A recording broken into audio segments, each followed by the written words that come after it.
Good morning friends. कल के video में हमने डिस्कस किया था the differences between investing and speculation. कौन है जिसको हम एक इन्वेस्टर कह सकते हैं और कौन है जिसको हम एक स्पेक्यूलेटर कह सकते हैं, right.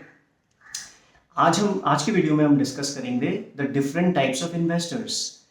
So there can be a defensive investor who can also be called a conservative investor, and there can be the other investor who can be called as an aggressive investor. आज की video में हम cover करेंगे who is a defensive investor, right?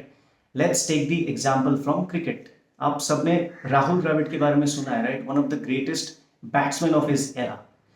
तो what is the first word which comes to your mind when I talk about Rahul Dravid? आप सोचेंगे कि राहुल द्रविड़ के पास एक बहुत अच्छा डिफेंस था, राइट। उनके टाइम के जो ग्रेटेस्ट बॉलर्स है लाइक ग्लेन मैकग्राथ, ब्रेटली या Shoaib Akhtar, Shane bond, all the likes, वो इतने दूर से रन अप लेके भाग के आते थे और राहुल द्रविड़ उसको बड़े ही आराम से डिफेंस कर देते थे, right. So what we can say is Rahul Dravid had made a shield in such a way that उनको आउट कर पाना इतना आसान नहीं होता था।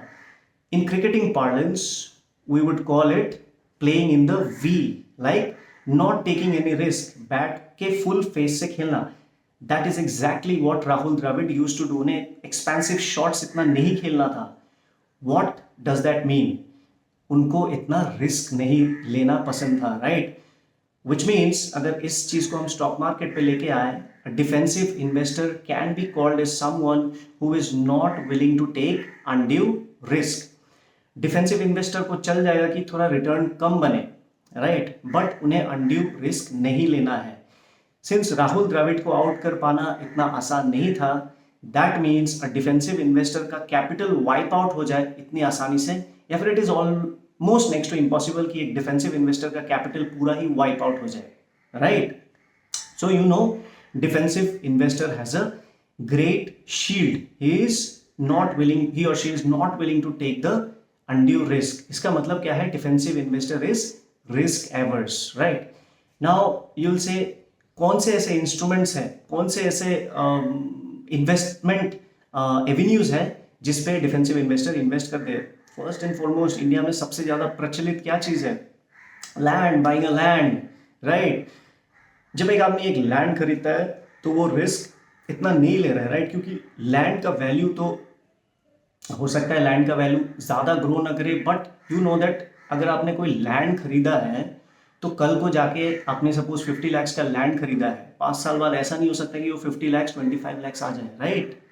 ज़्यादा से ज़्यादा हो सकता है कि 50 लाख का 60 लाख बने या 55 लाख बने, राइट। कैपिटल तो वाइप आउट नहीं होगा।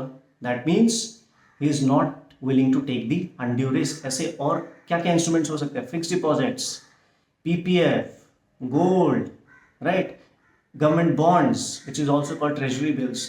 अब बॉन्ड के बारे में मैं एक अलग वीडियो बनाऊंगा। बॉन्ड आप कह सकते हैं इट्स अ डेट इंस्ट्रूमेंट। जब कोई भी कंपनी, कोई भी गवर्नमेंट या कोई भी anyone wants to raise capital, wants to say grow their avenues or anything, they raise debt, right? It can be termed as bond. Like in a layman terms, we'll make a separate video on bond, but bond can also be a defensive investors instruments, right. So आपने जाना कि defensive investor कौन है? Who is not willing to take the undue risk. Also defensive investor has created a shield around himself that he can not be wiped out very easily, right. और कौन से ऐसे instruments हैं जिसपे defensive investor पैसा लगाने को ready होते हैं, right. I hope it's clear कि डिफेंसिव इन्वेस्टर किसको कहते हैं और कौन से ऐसे इंस्ट्रूमेंट्स हैं जिस पे डिफेंसिव इन्वेस्टर इन्वेस्ट करने के लिए रेडी होते हैं। अगर आपके पास कोई भी क्वेश्चंस है, you can put it in the comment section. I will be happy to answer all of them. Thank you so much.